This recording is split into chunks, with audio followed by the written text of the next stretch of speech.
Cartoon కబుర్లు కార్యక్రమానికి స్వాగతం. ఈనాటి కార్యక్రమానికి అతిథిగా నల్గొండ జిల్లా మిర్యాలగూడ వాసి ప్రముఖ కార్టూనిస్టు వడ్డేపల్లి వెంకటేష్ గారు మనతో పాటు ఉన్నారు. ఆయన వృత్తిరీత్యా ఉపాధ్యాయుడు. ఒక చిన్న ఏవి చూసిన తర్వాత ఆయన పలకరిద్దాం. వడ్డేపల్లి వెంకటేష్ గారి స్వస్థలం నల్గొండ జిల్లా యాద్గార్పల్లి. వెంకటేష్ గారు కామేపల్లిలోని జిల్లా పరిషత్ హైస్కూల్లో ఉపాధ్యాయుడిగా పనిచేస్తున్నారు. తెలుగు, కన్నడ, ఆంగ్ల భాషల్లో 7,000కు పైగా వీరి కార్టూన్లు వివిధ పత్రికలలో ప్రచురితమయ్యాయి.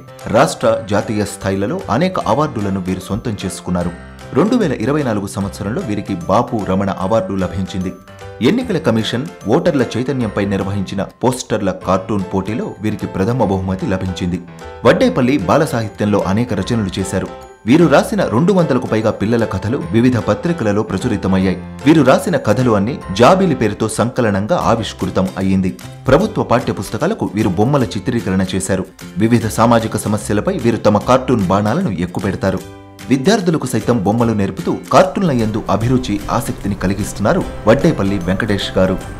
వెంకటేష్ గారికి స్వాగతం చెబుదాం. వెంకటేష్ గారు, కార్టూన్ కబుర్లు కార్యక్రమానికి స్వాగతం. నమస్కారం సార్. నమస్కారం. ఈ కార్యక్రమానికి, ఈ కార్టూన్ కబుర్లు అనేటటువంటి కార్యక్రమానికి నన్ను ఆహ్వానించినటువంటి దూరదర్శన్ యాదగిరి వారికి, అదేవిధంగా దూరదర్శన్ సిబ్బందికి నా యొక్క హృదయపూర్వక నమస్కారాలు. ఈ కార్యక్రమాన్ని వీక్షిస్తున్న ప్రేక్షకులకు కూడా నా యొక్క నమస్కారాలు తెలియజేస్తున్నాను. నా పేరు వడ్డేపల్లి వెంకటేష్. నేను ప్రభుత్వ ఉపాధ్యాయుడిగా పనిచేస్తున్నాను. నా వృత్తి ఉపాధ్యాయుడైతే నా ప్రవృత్తి కార్టూన్లు గీయడం, అదేవిధంగా చిన్నపిల్లల కథలు కూడా రాయడం అనేది నా యొక్క ప్రవృత్తి. మీ కుటుంబ నేపథ్యం గురించి మరోసారి చెప్పండి. మా కుటుంబ నేపథ్యం అంటే, ఇప్పుడు నేను ప్రజెంటు మిర్యాలగూడ అనే ఒక పట్టణంలో నివసిస్తున్నాను. మిర్యాలగూడకు ఒక 3 కిలోమీటర్ల దూరంలో మా సొంత ఊరు ఉంటుంది. ఊరి పేరు యాద్గార్పల్లి అనేటువంటి గ్రామము. నేను పుట్టింది, పెరిగింది కూడా అంతా అక్కడే. విద్యాభ్యాసం కూడా 7వ తరగతి వరకు అక్కడే చదువుకున్నాను. యాద్గార్పల్లి అంటే ఒక అందమైన గ్రామం. అక్కడ ఒక చెరువు, పొలాలు, రైతులు బాగా ఉంటారు అక్కడ.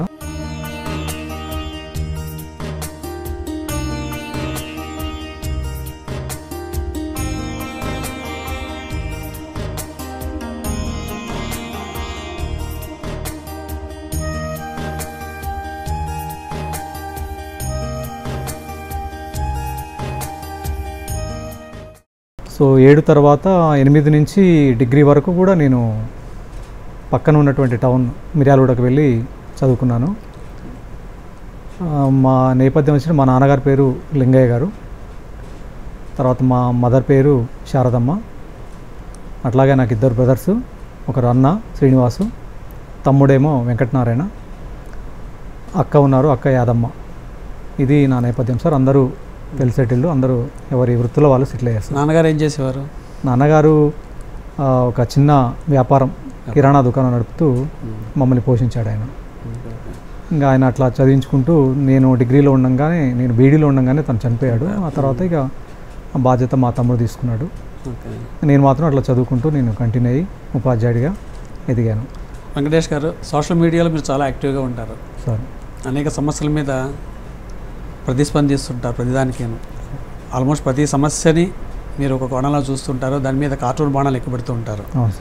ఫస్ట్గా నాకు చాలా ఆశ్చర్యం వేస్తుంది, అసలు మీకు ఇంత సమయం ఎలా దొరుకుతుంది అని. వృత్తిరీత్యా మీరేమో టీచరు, మార్నింగ్ వెళ్తే సాయంత్రం దాకా కానీ మీకు ఖాళీ దొరికే అవకాశం లేదు. అటువంటి సమయంలో సోషల్ మీడియాలో ప్రతిరోజు ఒక కార్టూన్ని గీస్తూ ఇంతమందిని అలరిస్తున్నారు. ముందుగా దానికి థ్యాంక్స్ చెప్పాలి. నల్గొండకి ఒక మారుమూల ప్రాంతంలో యాద్గారపల్లి అనే గ్రామాన్ని చెప్పారు. అంత చిన్న గ్రామంలో ఉన్న మీకు ఈ కార్టూన్ మీద అభిరుచి ఎలా పెరిగింది? కార్టూన్ గీయడం ఎలా ప్రారంభించారు? బేసిక్ ఎందుకు, నాకు చిన్నప్పటి నుంచి డ్రాయింగ్ అంటే బాగా ఇంట్రెస్ట్ సార్. నాకు ఆసక్తి ఉండేది. అప్పుడు తరచుగా పేపర్లలో కథల పుస్తకాలు చదివే అలవాటు కూడా బాగా ఉంది. అంటే అప్పట్లో చందమామ, బాలజ్యోతి, బాలమిత్ర, బుజ్జాయి లాంటి కథల పుస్తకాలు బాగా చదివేవాడిని. అదేవిధంగా దినపత్రికలు కూడా బాగా చదివేవాడిని. సో వాటిని చదవడం ద్వారా అందులో ఉన్నటువంటి బొమ్మల్ని ప్రాక్టీస్ చేయడము అలా చేస్తుండేవాడిని. అట్లాగే ఈనాడులో శ్రీధర్ కార్టూన్లు కూడా బాగా చూసి ప్రాక్టీస్ చేస్తూ బాగా అబ్జర్వ్ చేస్తూ ఉండే అనమాట. సో ఆ విధంగా చిత్రకళ తద్వారా కార్టూన్లు గీయాలంటే ఆసక్తి కూడా పెరిగింది సార్. అప్పుడు మీరు ఈ కార్టూన్లు స్ఫూర్తి ఎవరు? మీ కార్టూన్ మీ లైనింగ్ కానీ మీకంటే ఒక ప్రత్యేక లైనింగ్ వచ్చింది కదా, అవును. అంటే ఎవరిని చూసి లైనింగ్ నేర్చుకున్నారు మళ్ళీ?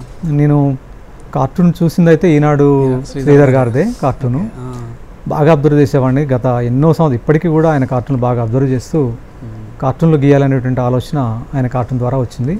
ఆ తర్వాత మ్యాగజైన్స్లో అయితే బాపు గారి కార్టూను, ఇంకా చాలామంది జయదేవ్ గారు, అదేవిధంగా ఆ రోజుల్లో నేను బాగా పుంఖానుపుంఖలుగా కార్టూన్లు గీసిన వాళ్ళు మల్లిక్ గారు, అదేవిధంగా గోపాలకృష్ణ గారు, భగవాన్ గారు, ఎంఐ కిషన్ గారు, వీళ్ళ కార్టూన్లు బాగా అబ్జర్వ్ చేశాను. సో అందరి కార్టూన్ల యొక్క శైలి, ఐడియాస్ ఇవన్నీ కూడా బాగా నిశ్చితంగా పరిచించి నాకంటూ ఒక స్టైల్ని ఏర్పాటు చేసుకున్నాను. అయితే ఎక్కువగా నాది గోపాలకృష్ణ గారి లైన్ నేను బాగా అట్రాక్ట్ అయిపోయాను సార్. Okay okay okay. దాదాపు మీరు 7,000 కార్టూన్లు గీసినట్టున్నారు కదా? అవును సార్, 7,000 దాకా. 7,000 కార్టూన్లు గీసాను. తెలుగు, కన్నడ, ఇంగ్లీష్లో కూడా గీసినట్టున్నారు కొన్ని కార్టూన్లు? అవును, కొన్ని ఇంగ్లీష్లో గీశాను. అది చాలా పరిమితమైన సంఖ్యలో. అది కార్టూన్ వాచ్ అనేటువంటి మ్యాగజైన్ కోసం ఓకే గీశాను. Purely English. తెలుగు కార్టూన్లు 7,000 కార్టూన్లు దేంట్లో? తెలుగు కార్టూన్లు అన్ని దినపత్రికల్లోనూ వచ్చాయి సార్. అదేవిధంగా వారపత్రికలు, మాసపత్రికలు, అదేవిధంగా డిజిటల్ మ్యాగజైన్స్, గోతెలుగు లాంటి ఒక వెబ్ మ్యాగజైన్స్, మాధురి లాంటి అంతర్జాల పత్రికలు, ఇవే కాకుండా కొన్ని యాప్స్లో కూడా నేను కార్టూన్ ఎడిటర్గా పనిచేశాను. లోకల్ యాప్ అనేటి ఒకటి నేను కార్టూన్ ఎడిటర్గా పనిచేసి దాంట్లో లోకల్ యాప్ అంటే నల్గొండ జిల్లాలో మాత్రమే, అది తెలంగాణ, ఏపీ 2 రాష్ట్రాల్లోనూ కూడా వస్తుంది సార్. అది న్యూస్ యాప్ అనమాట అది. ఓకే. సో అందులో కార్టూన్ ఎడిటర్గా పనిచేశాను అనమాట. అంటే డైలీ అందులో 10 కార్టూన్లు గీసిన సందర్భాలు కూడా ఉన్నాయి. అవన్నీ కూడా ప్యూర్లీ డిజిటల్ అనమాట. అందువల్ల అది నేను భద్రపరచుకోవడానికి అయితే అవకాశం లేదు. కాకపోతే సోషల్ మీడియాలో ఆ కార్టూన్లన్నీ కూడా ఉంటాయి, నావి ఫేస్బుక్లో ఉంటాయి ఎక్కువగా. Okay okay. మీరు యాక్చువల్గా మీకు away from the subject teacher, వృత్తిరీత్యా మీరు టీచరు. అవును సార్. నాకు చిన్న ఇదేంటంటే చిన్న క్లారిఫికేషన్ ఏంటంటే, పేరెంట్స్ జనరల్గా పేరెంట్స్ కానీ పిల్లలు కానీ ప్రభుత్వ స్కూల్స్ని వదిలిపెట్టి ప్రైవేట్ స్కూల్స్ వైపు ఎందుకు మక్కువ చూపిస్తున్నారు? అయితే ఒకప్పుడు అన్ని ప్రభుత్వ పాఠశాలలే ఉండేవి. అంటే నేను చదువుకుంది దాదాపు మీరు కూడా ప్రభుత్వ పాఠశాలలోనే చదువుకుని ఉంటారు నాకు తెలిసి. గవర్నమెంట్ స్కూల్సే. కాబట్టి మనకు వచ్చినటువంటి ఇబ్బంది అయితే ఏం లేదు. కెరీర్ పరంగా కానీ నాలెడ్జ్ పరంగా కానీ ఎక్కడైతే నష్టం జరగలేదు ప్రభుత్వ పాఠశాలలో చదివిన. కాకపోతే సమాజంలో కొన్ని మార్పుల వల్ల, అంటే ఎలాంటి మార్పులు అంటే ఆంగ్ల మాధ్యమం వైపు ఎక్కువగా మొగ్గు చూపుతున్నారు పేరెంట్స్. అంటే ఇంగ్లీష్ మీడియం పాఠశాలలో చదివితేనే ఉద్యోగాలు వస్తాయి, లేదంటే ఒక సాఫ్ట్వేర్ ఇంజనీర్ గానో లేకపోతే అమెరికా పంపడానికో యూకే పంపడానికో ఇంగ్లీష్ అనేది చాలా నెసెసరీ. కాబట్టి తెలుగు మీడియం పాఠశాలలో చదివితే ఇంగ్లీష్ పరిజ్ఞానం అంతగా ఉండకపోవచ్చు అనేది ఒక ఫస్ట్లో అనుకున్నారు. సో దానివల్ల పుట్టగొడుగుల్లో వస్తున్నటువంటి పాఠశాలలు, ఇంగ్లీష్ మీడియం పాఠశాలల వైపు మొగ్గు చూపారు. సో వాళ్ళు కూడా ఏంటంటే పేరెంట్స్ దగ్గరికి వెళ్ళి ఒక మార్కెటింగ్ వ్యూహం, అంటే వాళ్ళని పిల్లల్ని తీసుకొచ్చేసి మేము బాగా చెప్తామని మన ప్రలోభాలు పెట్టి తీసుకెళ్ళడం అలా జరిగింది. ఆ తర్వాత ప్రభుత్వ పాఠశాలలో ఇంగ్లీష్ మీడియం కూడా ప్రవేశపెట్టారు. ఇప్పుడు ఓకే, ఇప్పుడైతే పిల్లలు పిల్లలైతే బాగానే రాణిస్తున్నారు సార్. ఇబ్బంది అయితే ఏమీ లేదు. కాకపోతే ఏంటంటే సొసైటీలో ఇంకా కూడా ఏంటంటే ప్రైవేట్ పాఠశాల చదివితే సామాజికంగా మీకు ఉన్నతిగా ఒక స్టేటస్గా భావించేటటువంటి పరిస్థితులు ఇంకా కొన్ని ఉన్నాయి. ప్రభుత్వ పాఠశాల చదువుతుందంటే కాస్త సమాజం చిన్న చూపు చూసే విధంగా కొంత ఉన్నాయి కొంతమందిలో. అట్లా మాతో అన్నవాళ్ళు కూడా ఉన్నారు. మాకు బాగానే చెప్తున్నారు సార్, చదువు బాగానే ఉంది, కానీ ప్రైవేట్ పాఠశాలకు ఎందుకు పంపించడం లేదు అనేవాళ్ళు మా బంధువులు ఉంటారు. అందుకని వాళ్ళ కోసమైనా మేము పంపించాల్సి వస్తుంది. కానీ ఇక్కడ ఒక పాయింట్ మనం క్లియర్గా చెప్పచ్చు. ఎందుకంటే గవర్నమెంట్ టీచర్స్ అనేది మినిమం గ్రాడ్యుయేషన్ ఉంటుంది, పోస్ట్ గ్రాడ్యుయేట్స్ ఉంటారు, వాళ్ళకి ప్రాపర్ ట్రైనింగ్ ఉంటుంది. ట్రైనింగ్ ఒక దాంట్లో ఎగ్జామ్ రావడానికి ఒక ఎగ్జామ్ రాసి కాంపిటేటివ్ ఎగ్జామ్స్ రాసి కానీ టీచర్ కావడానికి అవకాశం లేదు. కానీ మరి వేరే ఈ క్వాలిఫికేషన్స్ ప్రైవేట్ స్కూల్లో ఉండొచ్చు, ఉండకపోవచ్చు. పేరెంట్స్ విషయం ఖచ్చితంగా గుర్తించాలి. నిజం సార్ మీరు చెప్పింది. ఎందుకంటే ప్రభుత్వ పాఠశాలలో చెప్పే ఉపాధ్యాయులు ఏంటంటే, నాకు తెలిసి మీరు కూడా పోస్ట్ గ్రాడ్యుయేషన్ చేశారు, ట్రైనింగ్ అయిన తర్వాత ఎంఎస్సీ ఫిజిక్స్ విత్ బీఈడీతో నేను ఉద్యోగంలోకి వచ్చాను. సో నాలాగా అందరూ ప్రభుత్వ ఉపాధ్యాయులందరూ కూడా ఉన్నత చదువులు చదివి తర్వాత ఎంట్రన్స్ టెస్ట్లో పాస్ అయ్యి ఇంటర్వ్యూలో ఎదుర్కొని అందరూ ఇక్కడికి వచ్చిన వాళ్ళే. అంటే ఇక్కడికి ఇంత దూరం రావాలంటే 100 మందిలో ఒక్కరు మాత్రమే రాగలుగుతారు. అవును. కాబట్టి నాలెడ్జ్ పరంగా ప్రభుత్వ ఉపాధ్యాయులు చాలా బెటర్. అదే ప్రైవేట్ పాఠశాల అయితే మామూలుగా ఇంటర్ డిగ్రీ చదివిన వాళ్ళని కూడా అపాయింట్ చేసుకుంటారు. చేసుకోవడానికి అవకాశం ఉంది. సో అయినా కూడా ఏంటంటే సమాజంలో ఇంకా కూడా ప్రైవేట్ పాఠశాల పట్ల కొంత ఆసక్తి, ఇంగ్లీష్ వ్యామోహం ఒకటి. ఇంగ్లీష్ వ్యామోహం ఇదంతా ఉంది. అయినా కూడా ఇప్పుడు ఈ మధ్య అధిగమించాము అది కూడా. ఈ మధ్య ఈ సంవత్సరం బాగా ప్రవేశాలు అయితే బాగా జరుగుతున్నాయి సార్ గవర్నమెంట్ పాఠశాలలో. అదేవిధంగా విత్ హాస్టల్స్తో కూడినటువంటి గురుకుల విద్యాలయాలు కానివ్వండి, ఇలాంటి వాటిల్లో ప్రవేశాలు అయితే బాగా జరుగుతున్నాయి. విత్ హాస్టల్ ఫెసిలిటీ ఉంటే నో అడ్మిషన్ బోర్డులు పెట్టే పరిస్థితి ఏర్పడుతుంది. వెరీ నైస్ అండి. ఇదే మీరు ఒక కార్టూనిస్టే కాకుండా సార్ చిత్రకారుడు, రచయిత కూడా. సార్ దాదాపు కథలు 200 కథలు రాస్తారని విన్నాను. వాటి వివరాలు ఏమిటి? అయితే నాది సైమల్టేనియస్గా సార్ నాది చిత్రకళ అంటే ఎంత ఇష్టమో చిన్నపిల్లల కథలు రాయడం కూడా అంతే ఇష్టం నాకు. కాకపోతే నేను చాలా లేట్గా స్టార్ట్ చేశాను కథలు రాయడము.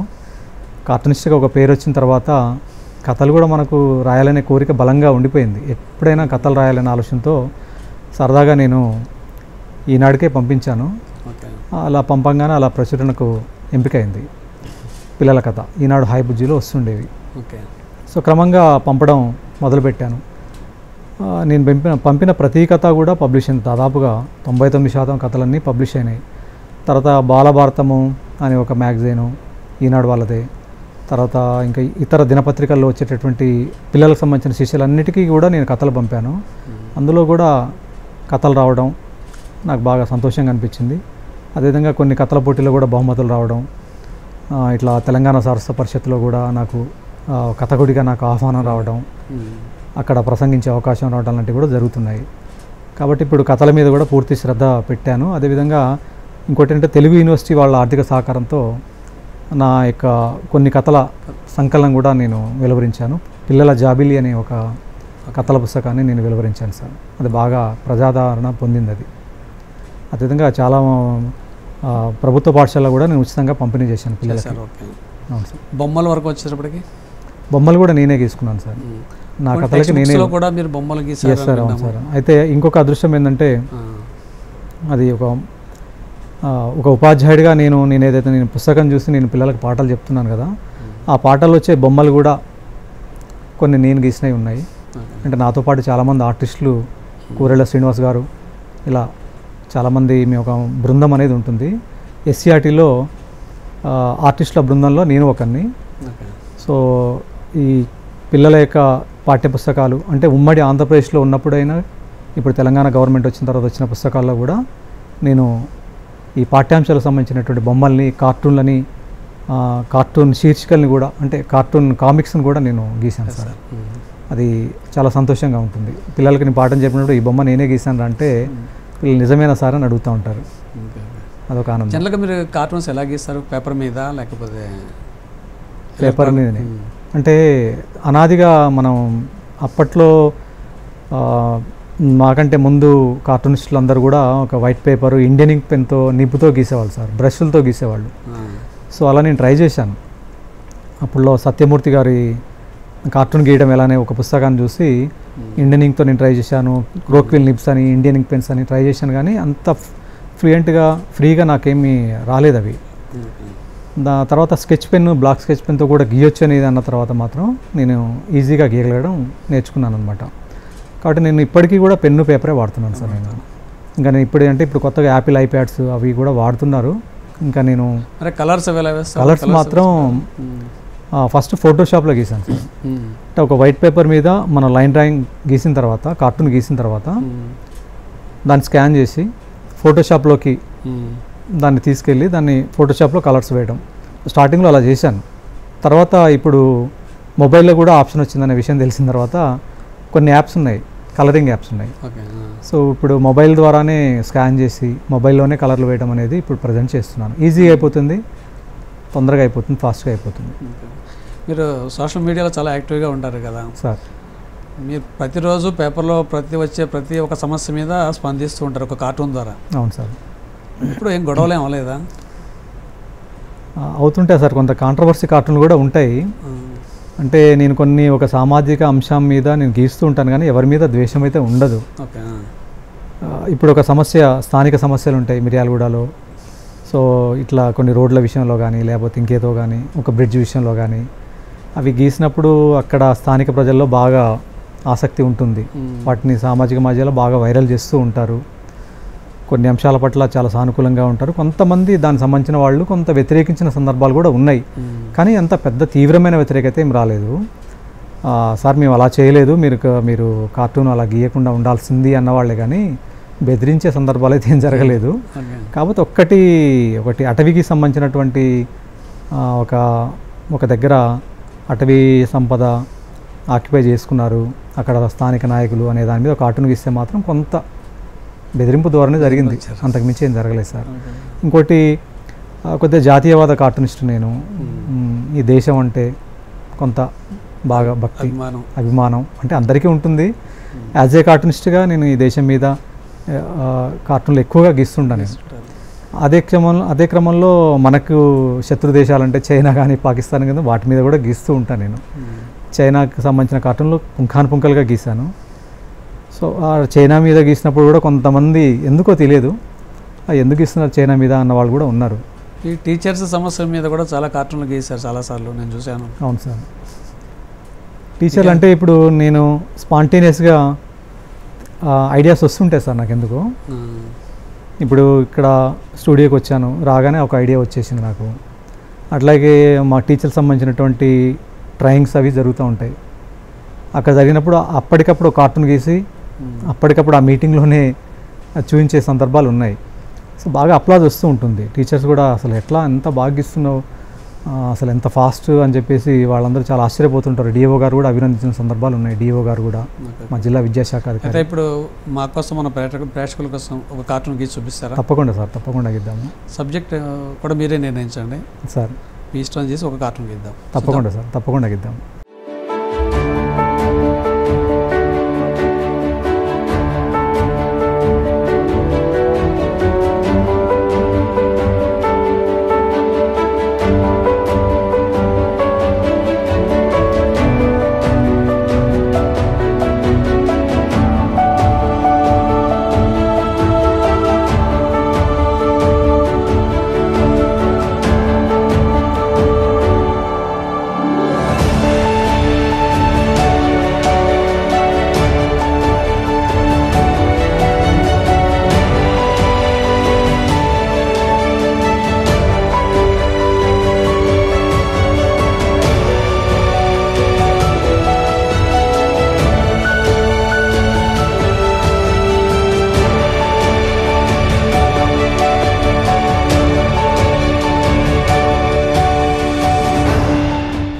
వెంకటేష్ గారు బాగుందండి. మీ రైటింగ్ కానీ మీ లైనింగ్ కానీ చాలా పెక్యులర్గా చాలా సృజనాత్మకంగా ప్రత్యేకంగా కనబడుతుంది. మీ ఇంక్లూడింగ్ మీ పెన్ నేమ్ వడ్డేపల్లి వెంకటేష్ పేరు కూడా చాలా అద్భుతంగా ఉంది. నిజంగా చాలా చక్కగా ఉంటుంది. మీకు జాతీయ స్థాయిలో అంతర్జాతీయ స్థాయిలో కూడా చాలా అవార్డులు వచ్చినట్టు విన్నాము సార్. వాటి గురించి చెప్పండి. మనకు కొన్ని జాతీయ పత్రికలు ఉన్నాయి సార్. కార్టూన్ వాచ్ లాంటి పత్రికలు, కొన్ని నేషనల్ లెవెల్లో కొన్ని స్వచ్ఛంద సంస్థలు నిర్వహించినటువంటి కార్టూన్ల పోటీలో నేను కొన్ని కార్టూన్లు పంపించాను. అయితే ముఖ్యంగా అయితే కార్టూన్ వాచ్ అనేది జాతీయ స్థాయిలో కార్టూన్ల పోటీ నిర్వహిస్తూ ఉంటుంది ఎప్పుడు కూడా. సో అందులో ప్రతిసారి ఏదో ఒక ప్రైజ్ అయితే వస్తూ ఉంది. అందులో కనీసం కన్సోలేషను ఒకసారి అట్లా థర్డ్ ప్రైజు అట్లా తీసుకున్నాను. అట్లాగే వాళ్ళు కూడా ఎగ్జిబిషన్స్ అవి కండక్ట్ చేస్తూ ఉంటారు.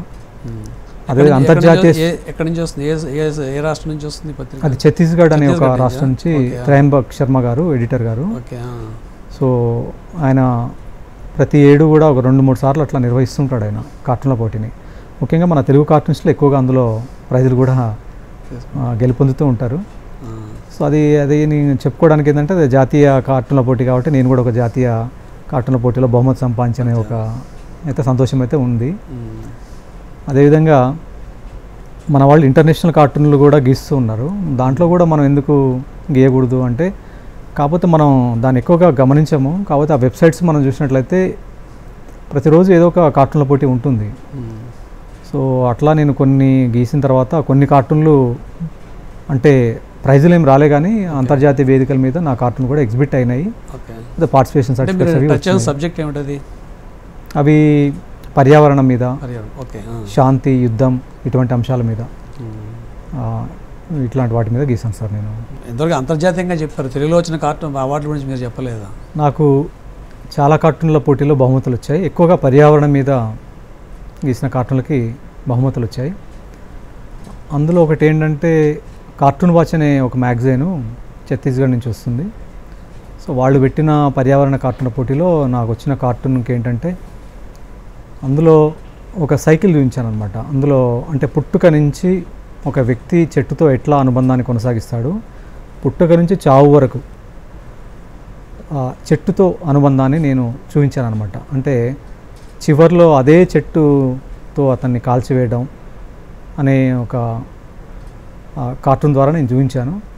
సో అది బాగా గుర్తుండిపోయే కార్టూన్, నాకైతే బాగా పేరు తీసుకొచ్చిన కార్టూన్. అది చాలా ప్రైజులు వచ్చినాయి సార్ తెలుగులో. మనకి స్వాతి, ముఖ్యంగా ఆంధ్రభూమి నిర్వహించినటువంటి కార్టూన్ చిత్రకళా పోటీలో నాది ఫస్ట్ ప్రైజ్ వచ్చింది. సరస్వతి గారితో నేను ఫస్ట్ ప్రైజ్ని పంచుకున్నాను నేను. అదొకటి మంచి అనుభవం. తర్వాత ఆంధ్రభూమిలోనే 4-5 సార్లు సబ్జెక్టు కార్టూన్ దేని మీద గీసారు? అది కార్టూన్ వచ్చేసి యమలోకంలో జలగయ్య అనే ఒక కార్టూన్ శీర్షిక అది. అంటే ఒక అవినీతి రాజకీయ నాయకుడు ఇక్కడ బాగా లంచాలు అవినీతి బాగా చేసి యమలోకంలోకి వెళ్తే ఎలా ఉంటుంది అనే దాన్ని నేను వ్యంగ్యంగా చూపించాను అనమాట. సో అది బాగా ఫన్నీగా ఉంది. వాళ్ళకి ఫస్ట్ ప్రైజ్ మనకి అనౌన్స్ చేశారు, అదొకటి సంతోషం. అదేవిధంగా ఆంధ్రభూమి వాళ్ళు నిర్వహించిన చాలా రకాల కార్టూన్ల పోటీలో కూడా నేను ఫస్ట్, సెకండ్ అట్లా తీసుకున్నాను.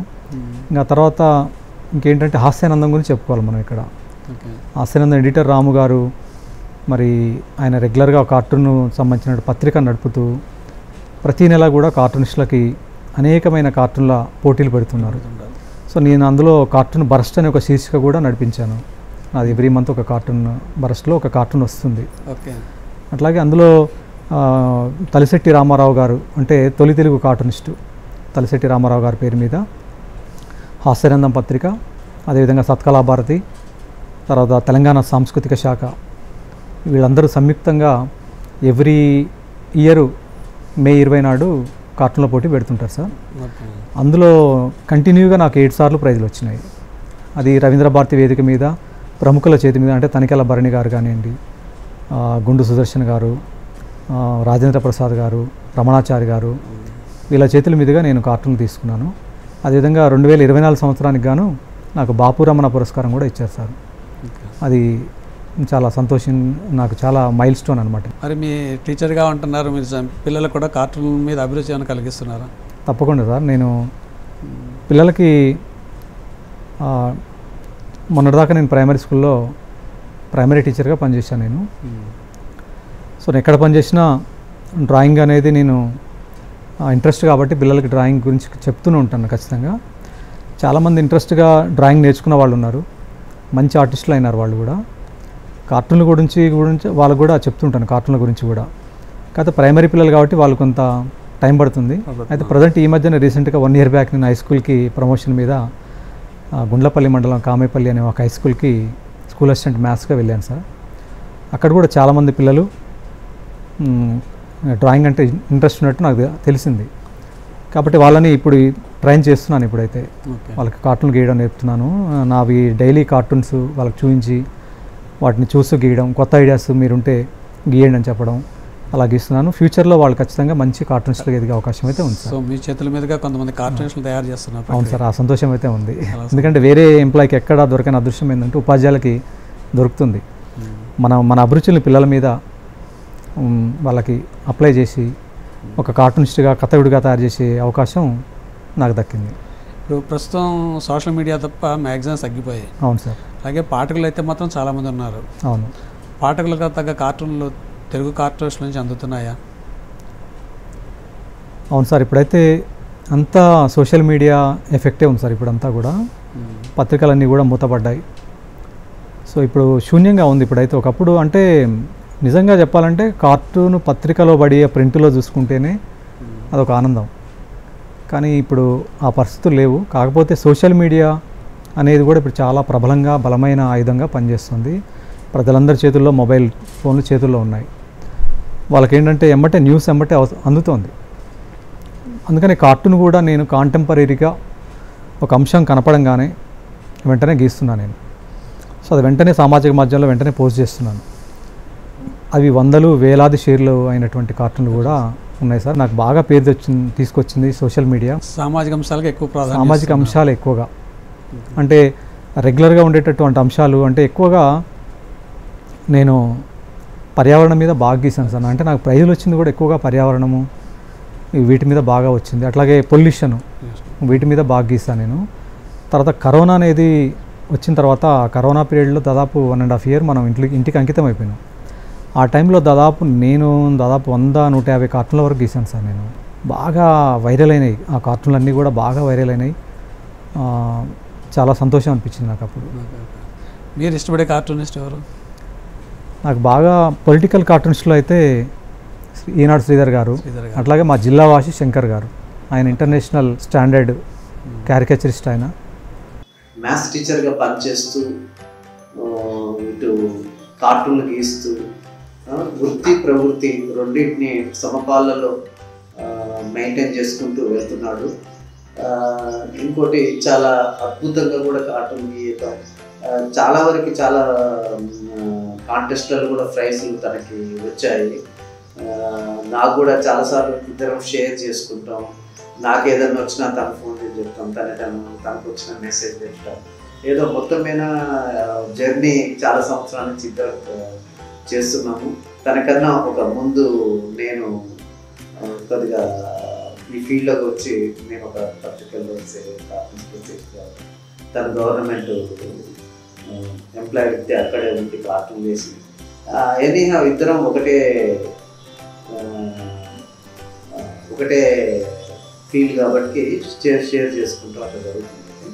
వెంకటేష్ ఇంకొకటి తను ఆల్మోస్ట్ అయితే తను నేను చూస్తే 7,000 కార్టూన్లు గీశారు. జాతీయ రాష్ట్ర ప్రైజులు నేను చాలా వరకు ప్రైజులు వచ్చినాయి నేను ఎక్కువ చూస్తుండేది. ఎందుకంటే అది ఎక్కువ ఏదో న్యూస్ పరంగా మనకి పత్రికలోనే ఎక్కడన్నా సోషల్ మీడియాలో కనపడ్డప్పుడు అట్లా చూసి చాలా వరకు అది భలే ఉంది, ఐడియా చాలా బాగుంది అని చెప్పటం, మాట్లాడటం. నేను ఏదైనా కార్టూన్స్ అవ్వతే అక్కడికి తను రావటం ఇట్లా బాగుంది. తను ఫస్ట్ నుంచి అనిపిస్తుంది నాకు కూడా. నేను నా ఎర్లీ కెరియర్లో నేను ఎట్లయితే చిన్నగా ఒక సైన్ బోర్డ్ ఆర్టిస్ట్ నుంచి ఒక ఈ కార్టూన్ మీద మక్కువతో ఎట్లయితే నా జర్నీ 1 by 1 అట్లా డెవలప్ చేసుకుంటూ వచ్చాను, సేమ్ అలాగే నాకు వెంకటేష్లో నన్ను నేను చూసుకున్నట్టు అనిపిస్తుంది ఒకసారి. ఎందుకంటే తను కూడా చిన్నగా అక్కడ లోకల్లో ఏదో ఒక కార్టూన్ వేయడం, దాన్ని కొద్దిగా పోస్ట్ చేయటం, అట్లా చిన్నగా తాను కూడా అట్లా చేసుకుంటూ రావడం. తర్వాత ఇప్పుడు ఆల్మోస్ట్ స్టేట్లో ఒక లీడింగ్ సోషల్ కార్టూనిస్ట్గా, మధ్య మధ్యలో పొలిటికల్ కార్టూన్లు కూడా వేస్తున్నాడు. నేను అవి కూడా చూస్తుంటాను. ఇంకా ఇది కాక ఇంకోటి వీళ్ళు ఒక టెక్స్ట్ బుక్స్కి బొమ్మలు వేసేది చాలా, అదొక మంచి కంట్రిబ్యూషన్ అని చెప్పాలి వాళ్ళది. తన జర్నీ చాలా అద్భుతంగా నడుస్తుంది. ఎక్కడి నుంచో స్టార్ట్ అయ్యి ఒక రాష్ట్ర జాతీయ స్థాయికి ఎదిగి